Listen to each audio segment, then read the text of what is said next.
दोस्तों, एक बार फिर आपका स्वागत है, अभिनंदन है आपके अपने YouTube channel Aryan institute Allahabad में। दोस्तों, जैसा कि बोर्ड पर आप देख पा रहे हैं, आप सभी के बीच में अगर हम बात करें यूपी डीएलएड सेकंड सेमेस्टर 2024 के अंतर्गत आज के इस वीडियो के माध्यम से हम साइंस के एक बेहतरीन कॉन्सेप्ट देने का प्रयास कर रहे हैं। सबसे बड़ी चीज मैं आपको बताना चाहूंगा, आप लगातार हमसे पूछते हैं जब अगर डीएलएड के संदर्भ में कोई भी वीडियो हम आपके बीच में देते हैं तो आपके मैसेज ये आते हैं भैया हमारे लिए कौन सी सीरीज बेस्ट होगी, है ना। तो अब आपको सीरीज खरीदने की झंझट खत्म कर रहे हैं, इस चैनल के माध्यम से देख सकते हैं। पवन सीरीज जो आपके बीच में है भाई, साहित्य प्रकाशन को हम सबसे बेस्ट मानते हैं, है ना। मेरा मानना है, बाकी आप क्या मानते हैं वो आप अपने आप ऊपर होकर सोचिए, ठीक है। तो देख सकते हैं डीएलएड सेकंड सेमेस्टर जो है विज्ञान का एक बेहतरीन कॉन्सेप्ट इस वीडियो के माध्यम से हम देने चल रहे हैं। Second semester best class important प्रश्नों का जो संग्रह है इस वीडियो में है, ठीक है। और ये भी जो प्रश्न आपके बीच में रखे गए अति लघुत्तरीय प्रश्न जो कि 1 नंबर के आपके एग्जाम में पूछे जाते हैं, है ना। तो मैं आपसे पूछना चाहूंगा, और जो इसके पहले वीडियो हमने आपके बीच में दिया है वो वीडियो आपको कैसे लग रहे हैं, प्लीज आप सब अपना फीडबैक मुझे अवश्य दीजिए, क्योंकि आपका फीडबैक ही मेरे लिए अत्यंत आवश्यक होता है ना। चलिएगा, देखिए, शुरुआत करने से पहले मैं आपसे फिर कहना चाहूंगा कि प्लीज आप चैनल पर पहली बार विजिट किए हैं तो चैनल को सब्सक्राइब करके आप हमारा हौसला बढ़ाइए कि भैया इसी तरह से जो वीडियो आप दे रहे हैं हम लोगों को देते रहिए। अभी देखिए पवन सीरीज चल रही, उसके बाद हम राजन सीरीज को भी कवर करने का प्रयास करेंगे, ठीक है। कहीं से किसी भी प्रकार के कसर को हम नहीं छोड़ेंगे, जितने भी सिलेबस आपके हैं सभी सिलेबस को हम फिनिश करेंगे, ठीक है। चलिए देखिएगा, सबसे पहला क्वेश्चन आपके बीच में अति लघुत्तरीय प्रश्नों के अंतर्गत आ रहा है कि पृथ्वी का उत्पत्ति कब माना जाता है। सबसे पहला क्वेश्चन आप जब साहित्य प्रकाशन की बुक को भी उठाएंगे तो यही पहला क्वेश्चन आपका बना भी है कि पृथ्वी की उत्पत्ति जो है काल कब माना गया है। तो देख सकते हैं पृथ्वी की उत्पत्ति काल सौर मंडल की भांति आज से लगभग 500 करोड़ वर्ष पूर्व माना जाता है, ठीक है। ये लगभग अप्रॉक्स में माना जा रहा है, एक आंकड़ा माना गया है कि जो पृथ्वी की उत्पत्ति हुई है भैया वो 500 वर्ष पूर्व हुई है, ठीक है। 500 करोड़ वर्ष पूर्व, आज नहीं। अब समझ सकते हैं कि 500 करोड़ वर्ष पूर्व पृथ्वी की उत्पत्ति हुई है, ठीक है। चलिए दूसरा क्वेश्चन है, देखिएगा, पृथ्वी पर मनुष्य के पूर्वजों को क्या कहा जाता है। तो पृथ्वी पर मनुष्य के पूर्वजों को होमो सैपियंस, या इसी को हम दूसरे शब्द में कह सकते हैं निपुक्ष कपी मानव, ठीक है। आपको पता है कि भाई होमो सैपियंस मनुष्य का वैज्ञानिक नाम भी है, ठीक है। और यहां ध्यान दीजिएगा, मनुष्य पृथ्वी पर मनुष्य के जो पूर्वजों को क्या कहा जाता है, ठीक है। आप बखूबी पता है कपी मानव भी कह सकते हैं। पहले जो मानव हुआ करते थे वो बंदर हमारी प्रजाति के हैं, ठीक है। तो हम लोग अब समझ सकते हैं, ठीक है। तो खैर इस चीज को ध्यान दीजिएगा, ठीक है। सौर मंडल क्या है, व्हाट इज सौर मंडल, क्या होता है, ठीक है। सौर मंडल क्या है तो मैं आपको अगर बताऊं तो सौर मंडल ये सब सारी चीजें नॉर्मल सी हैं, आप पढ़कर पहले से आए होंगे, है ना। चाहे आप साइंस पढ़े होंगे, हमें लगता है आप अगर भूगोल भी पढ़े होंगे, ठीक है, जियोग्राफी, आप उसमें भी इन चीजों को पढ़कर आए होंगे। भाई आप साइंस से थे तब भी इस चीज को पढ़े होंगे, आर्ट्स से थे, ठीक है, तब भी इस चीज को पढ़े होंगे, है ना। तो अब पहले की चीजें मुझे लगता है कि आपके डीएलएड में काम आएंगे अगर आपने थोड़ा बहुत भी अच्छी तरीके से पढ़ा होगा, है ना। तो देखिएगा, कहा जा रहा सौरमंडल क्या है, सूर्य के परिवार को हम सौरमंडल कहते हैं जिसमें 8 ग्रह पाए जाते हैं। अब 8 ग्रह कौन कौन से हैं यही आप बात कर लीजिए लगे हाथ, ठीक है।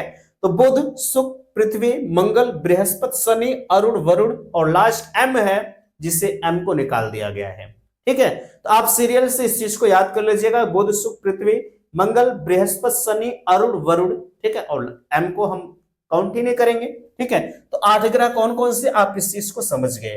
अगला क्या है कि उपग्रह किसे कहते हैं, समस्त ग्रहों के टूटे हुए पिंड को उपग्रह कहा जाता है।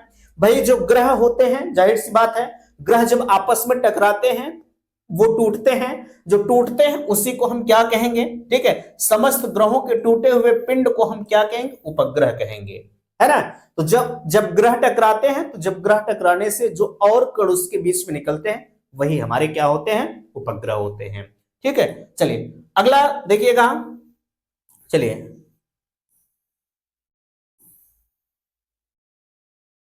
हाँ ठीक है, अब देखिएगा अगला क्वेश्चन आपके बीच में है। ठीक है, एक सेकंड, देखिए उपग्रह हो गया। सूर्य का व्यास जो है तथा भार क्या होता है। भाई जो सूर्य है उसका भार क्या होगा, देख सकते हैं सूर्य का जो व्यास है वो जो है 13 करोड़ 93 लाख होगा। ठीक है, किलोमीटर। और यहां देख लीजिए करोड़ में ही है, इकाई दहाई सैकड़ा हजार 10,000 लाख 10 लाख। ठीक है, 13,93,000 होगा। ठीक भैया, 13,93,000 किलोमीटर है तथा भार जो है 2.19 इंटू 10 पावर 27 टन है। ठीक है, ये इसका भार है और ये इसका व्यास होगा। ठीक है, चलिए यहां तक की चीजें मुझे लगता है आपको बेहतर तरीके से समझ में आई होंगी। आगे अगर हम आपसे बात करें तो देख सकते हैं कहा जा रहा है कि सूर्य की जो है पृथ्वी से दूरी कितनी है। ठीक है, यानी यहां सूर्य है, ये हमारी पृथ्वी है, इसके बीच की दूरी पूछी जा रही है। तो आप कहेंगे सूर्य से पृथ्वी के बीच की दूरी 14.96 करोड़ किलोमीटर। ठीक है, ये हमेशा जो है अगर पॉइंट है तो ठीक है, पॉइंट के दाहिने हाथ की तरफ जो अंक आ रहे हैं वो एक एक अंक यानी 96 करोड़ किलोमीटर पढ़ा जाएगा इस तरह से। ठीक है, ये आपके मैथमेटिक्स में भी काम आएगा, इस चीज को ध्यान दीजिएगा। चलिए यहां तक की चीजें मुझे लगता है आपको बेहतर तरीके से समझ में आ गए होंगे। आगे अच्छा ठीक है, ये यहीं तक था। चलिए अगला क्वेश्चन यहां देख सकते हैं आ रहा है, मिट्टी के बारे में है। भारत में कितने प्रकार की मृदा या मिट्टी पाई जाती है। तो मिट्टी के बारे में मेरे हिसाब से मैंने सारे फैक्ट कंटेंट को आपके बीच में बता दिया था। ठीक है, अगर आपने उस वीडियो को नहीं देखा था, एक एक मिट्टी के बारे में हमने डिफाइन किया था कि ये मिट्टी कैसी होती है, कौन मिट्टी अच्छी होती है, कौन खराब होती है, ये सारी चीजें मैंने आपको बताया था। अगर आप उस वीडियो को नहीं देखे हैं तो आप उस वीडियो को देख लीजिए। ठीक है, यहाँ जो चीजें हैं वो तो मैं हूबहू आपके क्वेश्चन आंसर को ही डायरेक्टली बता रहा हूं, लेकिन वो क्वेश्चन जो आपका होगा इसके पहले जो पढ़ा हुआ, जैसे यहां ध्यान दीजिएगा, ये तो 1 नंबर के क्वेश्चन है। ठीक है, यहां आपको जो चीजें नहीं समझ में आएंगी पूरा शॉर्ट फॉर्म इसमें दिया जा रहा है 1 नंबर में, भाई और आप क्या लेना चाहेंगे, है ना। लेकिन जब लघुत्तरी क्वेश्चन आएगा, जो हम 2 नंबर के क्वेश्चन को हम बताएंगे, तो उसमें हम हर चीज को, जैसे हमने बताया आपसे भारत में कितने प्रकार की मृदा पाई जाती है, आप बताएंगे जो है बलुई मिट्टी है, दोमट मिट्टी हो गई, चिकनी मिट्टी है, जलोढ़ मिट्टी है, काली मिट्टी है, लाल मिट्टी, लेटराइट मिट्टी, पर्वतीय मिट्टी और बलुई या दोमट तथा पथरीली मिट्टी। ठीक है, यानी 1 2 3 4 5 6 7 8 9 प्रकार की मिट्टी पाई जाती है। ठीक है, अब अगर जो है 2 नंबर में यही पूछा जाएगा, ठीक है, तो भारत में कितने प्रकार की मिट्टी पाई जाती है, किन्हीं 2 मिट्टियों के बारे में आप वर्णन करें, किन्हीं 4 मिट्टियों के बारे में वर्णन करें, तो वहां पर हर मिट्टी के बारे में हम आपको बताएंगे, बिल्कुल थोड़ा सा जो है शॉर्ट फॉर्म में बताएंगे, जो आपकी परीक्षा की दृष्टि से महत्वपूर्ण दिखे। ठीक है, वैसे इतिहास तो बहुत कुछ है। ठीक है, अब कितना बताया जाए, जो चीजें आपकी परीक्षा के लिए महत्वपूर्ण होंगी सिर्फ उतनी चीजों को हम बताएंगे, है ना। चलिएगा, फसल किसे कहते हैं, अब मुझे बताओ। अब इतने आसान क्वेश्चन और इससे आसान क्वेश्चन तो नहीं बन सकता। ठीक है, कहा जा रहा है एक विस्तृत क्षेत्र पर उगाए गए एक ही जाति के पौधों के समूह को हम फसल कहते हैं। ठीक है, एक विस्तृत क्षेत्र पर उगाए गए एक ही जाति के पौधे को हम फसल कहते हैं। ठीक है, और फसल कितने प्रकार की होती है, फसल आपके मेरे भाई 3 प्रकार की होती है। एक तो खरीफ की फसल है, एक रबी की फसल है और एक जायद की फसल होती है। ठीक है, अब आपके मन में जरूर आ रहा होगा खरीफ क्या है, रबी क्या है और जायद क्या है, तो आप बिल्कुल इन चीजों को ध्यान दीजिएगा। ठीक है, अगर हम आपको बताएं, देख सकते हैं यहां आप जरूर जानना चाहेंगे भाई खरीफ क्या है, रबी क्या है, जायद क्या है, तो ध्यान दीजिएगा। अगर हम खरीफ फसलों के बारे में बात करें तो जो खरीफ की फसलें होती हैं वो आपकी जून से जुलाई के मध्य बोई जाती हैं। ठीक है, जून से जुलाई के मध्य आपकी खरीफ की फसलें बोई जाती हैं, लिख लीजिएगा। ठीक है, ये खरीफ की फसल आपकी जो है वो जून से जुलाई तक। ठीक है, ये मोस्ट इंपॉर्टेंट चीजें होती हैं। खरीफ की फसल कब से बोई जाती है और इसके अंतर्गत कौन कौन सी फसलें आती हैं, जैसे आपका बाजरा हो गया, ज्वार हो गया, मूंग हो गया, लोबिया हो गया, अरहर हो गया, ये सब जो है जून से जुलाई के मध्य बोई जाती है। ठीक है, चलेगा, ये हो गया। अब रबी की फसल के बारे में अगर हम आपसे बात करें तो भाई रबी की फसल जो होती है वो अक्टूबर से, ठीक है, ध्यान दीजिएगा, रबी की फसल आप लिख लीजिएगा, ठीक है, ये अक्टूबर से, अक्टूबर से, ठीक है, अक्टूबर से दिसंबर का जो है, अक्टूबर से जो है दिसंबर तक बोई जाती है। ठीक है, अक्टूबर से दिसंबर तक ये रबी की फसल बोई जाती है, अक्टूबर से दिसंबर तक। ठीक है, कौन सी फसल बोई जाती है? रबी की फसल बोई जाती है। अब इसके अंतर्गत क्या आएगा आप समझ सकते हैं, गेहूं है, जौ है, जो है ज्वार है, ठीक है, मसूर है, सरसों है, बरसीम है, ये सब सारी फसल जो है हमारी किसके अंतर्गत आती है? आप कहेंगे रबी के अंतर्गत आती है। सेम इसी के अंतर्गत अगर हम बात करें, जो हमारी जायद की फसल होती है, जायद की फसल ये गर्मियों में प्रायः लगभग जब बुआई हो जाती है इनकी जून तक हो जाती है। ठीक है, अब समझ सकते हैं गर्मियों में कौन कौन सी फसलें बोई जाती हैं। ठीक है, जैसे गर्मियों में आपका तरबूज है, खरबूज है, ककड़ी है, ये सब सारी फसल जो है ये गर्मियों में बोई जाती है। खासकर इसमें जो चीजें पूछी जाती हैं इनका इनकी बुआई कब से कब तक होती है, ठीक है, ये अधिकतर चीजें यही पूछी जाती हैं, तो आप इस चीज को बिल्कुल नोट कर लीजिए। ठीक है, चलिए, ये हो गया। आगे अगर हम इसी बीच में आपसे कहें तो ध्यान दीजिएगा, अगला क्वेश्चन आपका आ रहा है, समझने का प्रयास करिएगा। ठीक है, एक सेकेंड, चलिए, अगला क्वेश्चन आप देखिएगा, बोर्ड पर आपके बीच में नजर आ रहा है। सारे फैक्ट कंटेंट को मैं आपके बीच में बताने का प्रयास कर रहा हूं भाई, आप एक एक चीजों को अच्छी तरह से समझिएगा, ठीक है, तभी मजा आएगा। बाकी अगर नहीं आ रहा है तो भी आप मुझे बताइएगा, मैं फिर से इस चीज को जो है दोबारा से लेने का प्रयास करूंगा, है ना। आपको समझ में आना चाहिए, बस इस चीज को आप नोट करिएगा। चलिए, अगला आ रहा है, सिंचाई की प्रमुख विधियां कौन सी होती हैं?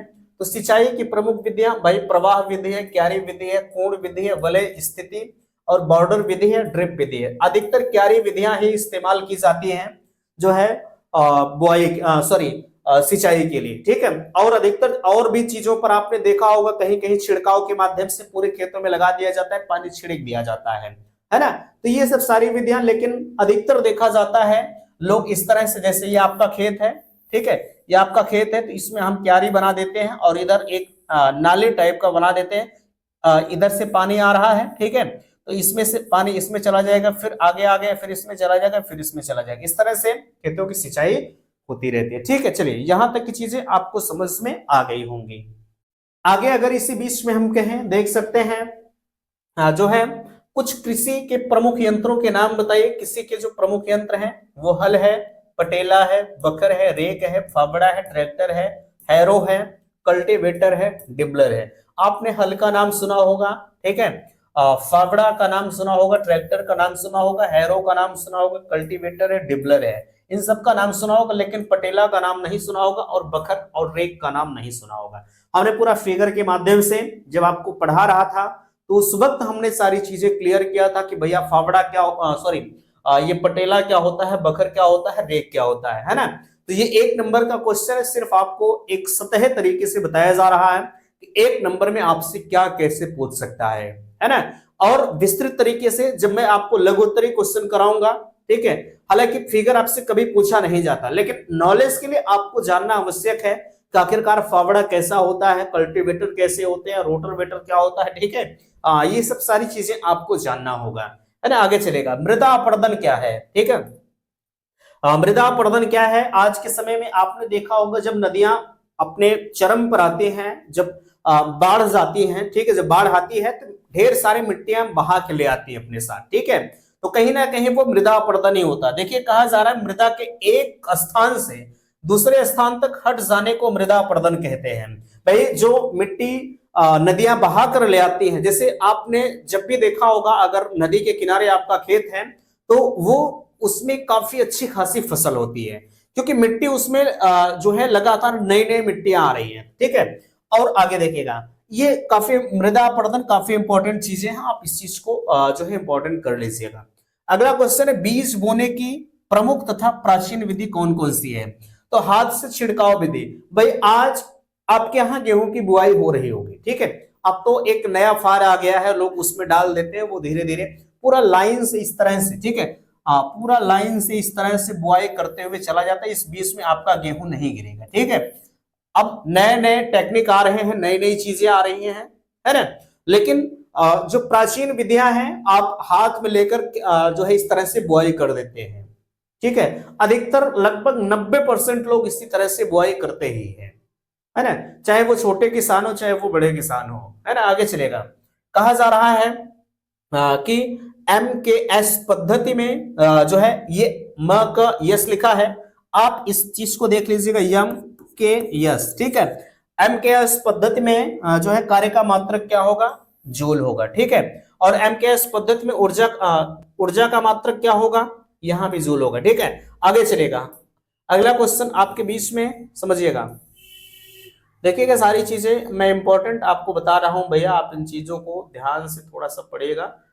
जो है इसे थोड़ा सा हम इरेज कर देते हैं, पहले रुक जाइएगा, ठीक है, चलेगा। एक चीज मैं आपसे पूछना चाहूंगा, क्या यहां तक की चीजें आपको समझ में आ रही कि नहीं आ रही है, इस बात का आप मुझे फीडबैक जरूर दीजिएगा, ठीक है, क्योंकि जब आप फीडबैक देंगे तो थोड़ा सा अच्छा होता है कि चलिए आपको समझ में आ रहा है। अगला क्वेश्चन है, बल किसे कहते हैं, एक स्थान से जो एक किसी कार्य को करने में जो है जिस ऊर्जा का प्रयोग किया जाता है उसे हम बल कहते हैं, ठीक है। बल वह धक्का या खिंचाव है जिसमें हम जो है अपने आप को, जैसे हम किसी चीज को धक्का देते हैं तो स्थान अपना परिवर्तन कर देता है ना। तो यहां ध्यान दीजिएगा, किसी कार्य को करने में जिस ऊर्जा का प्रयोग हम करते हैं उससे हम बल कहते हैं। कार्य से क्या अभिप्राय है, जब कोई जो है बल लगाकर किसी वस्तु की स्थिति में परिवर्तन किया जाता है तो उससे हम क्या कहेंगे, उससे हम कार्य कहते हैं, ठीक है। जब हम कार्य कर रहे हैं, जैसे देखिएगा, जब कोई बल लगाकर किसी वस्तु की स्थिति में, जैसे ये मार्कर हम यहां रख दें, ठीक है, और इसमें हम बल लगाएंगे तो एक स्थान से दूसरे स्थान पर चला जाएगा, ठीक है। तो इसी तरह से होता है क्या, जो है कार्य से अभिप्राय। ऊर्जा से क्या अभिप्राय है, किसी वस्तु के, ये अभी तो जो पहला चैप्टर है उसके क्वेश्चन सारे बिल्कुल नॉर्मल से है, ठीक है, आप सारी चीजें समझ जाएंगे। अगला है, जो ऊर्जा से क्या अभिप्राय, किसी वस्तु के कार्य करने की क्षमता को उस वस्तु की ऊर्जा कहते हैं। ऊर्जा अदिश राशि है, ऊर्जा का मात्रक क्या होता है, जूल होता है। यांत्रिक ऊर्जा से क्या अभिप्राय है, ठीक है, ऊर्जा का मात्रक क्या होता है, आप इस चीज को ध्यान दीजिएगा, पूछा जाता है ऊर्जा का मात्रक क्या होता है। अगला क्वेश्चन, किसी वस्तु में यांत्रिक कारणों से कार्य करने की क्षमता ही यांत्रिक ऊर्जा कहलाती है, ठीक है। किसी वस्तु में जो है यांत्रिक कारणों से, यानी आप उसमें मेहनत करके करिए, ठीक है, क्या कहलाती है, जो है यांत्रिक ऊर्जा कहलाती है। अगला आपके बीच में लास्ट चल रहा है, ध्यान दीजिएगा, ठीक है। अच्छा ये तो हो गया, एक सेकंड,